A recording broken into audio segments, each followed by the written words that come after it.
அதாவது விஜயனுடைய அரசியல் என்னன்னு பார்த்தீங்கன்னா, அது ஒரு திட்டமிட்டு கொண்டு வரப்பட்ட குழப்பத்தினுடைய தொடக்கமாக தான் நான் பார்க்குறேன். ஏன்னா அவருடைய அரசியல் என்பது ஜெயலலிதா இருந்தப்போ அவரும் அவங்க அப்பாவும் எப்படி நடத்தப்பட்டார்கள்ன்றதுலாம் நமக்கு தெரியும். விஜயனுடைய அரசியலை நீங்கள் உன்னிப்பாக பார்த்தீங்கன்னா, நான் குறை சொல்கிறேன்னு நினைக்கக்கூடாது.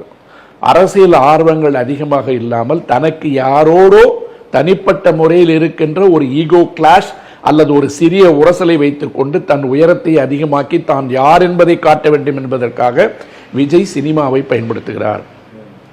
அந்த விஜய் சினிமாவை பயன்படுத்துறது எந்த இடத்திலிருந்து நீங்க தொடங்குச்சுன்னு கொஞ்சம் உள்ள போய் பாருங்க. ஒரு திரைப்படத்தில் ஒன்றிய அரசிற்கு எதிராக அவர் ஏதோ வசனம் வைத்து விட்டதாக பாரதிய ஜனதா கட்சியினால் மிக தீவிரமாகவும் கேவலமாகவும் இன ரீதியாகவும் மத ரீதியாகவும் மிக மோசமாக விமர்சிக்கப்பட்டவர் தான் விஜய். எச்ராதா ஜோசப் விஜய்ன்னு சொல்லி, ஆமா என் பேர் ஜோசப் விஜய் தான் லெட்டர் பேட்ல போடுற அளவுக்கு அவர் விமர்சிக்கப்பட்டார்.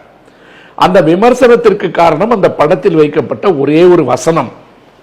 அதுக்கு பின்னாடி நெய்வேலியில் திரைப்பட படப்பிடிப்பு நடந்து கொண்டிருந்த இடத்துல வருமான வரி சோதனை என்ற பெயரில் அவரை கார்ல உட்கார வச்சு சென்னைக்கு கொண்டு கொடுக்கப்பட்ட அழுத்தத்துக்கு பின்னாடி தான் விஜயனுடைய அரசியல் வெளிச்சமே தமிழ்நாட்டில் வெளியில வருது. அந்த வெளியில வந்ததுக்கு பிற்பாடு அவர் என்ன பண்றான்னு கேட்டீங்கன்னா, அவருக்கு கொடுக்கப்பட்டிருக்கிற அஜெண்டா எப்படின்னு கேட்டீங்கன்னா, உங்களுக்கு பெரியாரையும் பிடிக்குன்னு சொல்லுங்க, அண்ணாவையும் பிடிக்குன்னு சொல்லுங்க, இது இல்லாம தமிழ்நாட்டில் அரசியல் பண்ண முடியாதுன்னு சொல்லிட்டு பெரியார் திடலுக்கு போங்க, அண்ணா படத்தை வைங்க, எதை சொல்லி இருந்தாலும் கூட அவருடைய முழு நேர தாக்குதலும் தமிழகத்திற்கு ஒன்றிய அரசால் இழைக்கப்பட்ட எந்த துரோகத்தை பற்றியும் வாய் திறக்காமல் சினிமா வசனம் பேசிக் கொண்டிருக்கின்ற ஒரே நினைப்பில் திராவிட முன்னேற்ற கழகத்தை தாக்குவதை மட்டுமே முழு நேர வேலையா வச்சிருக்காரு. இப்ப ஒட்டுமொத்த தமிழ் மக்களுக்காக அவர் பேசுறதா இருந்ததுன்னா, எத்தனையோ பிரச்சனைகள்ல தமிழ்நாட்டிற்கு ஆதரவாக பேச வேண்டிய பிரச்சனைகள் இருக்கு. ஒன்றிய அரசால் வஞ்சிக்கப்படுகின்ற பிரச்சனைகள், மும்மொழி கொள்கையிலிருந்து எதை எடுத்தீங்கன்னாலும் சரி, நம்ம பேச வேண்டிய இடங்கள் நிறைய இருக்கு.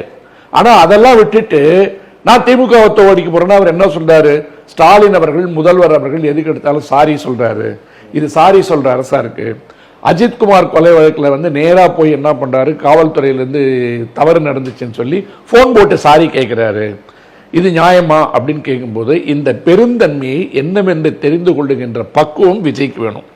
ஏன்னு கேட்டீங்கன்னா, எந்த முதல்வரும் ஒரு இடத்தில் இருக்கின்ற எல்லா செயல்களையுமே 24 மணி நேரமும் கண்காணிக்க முடியாது.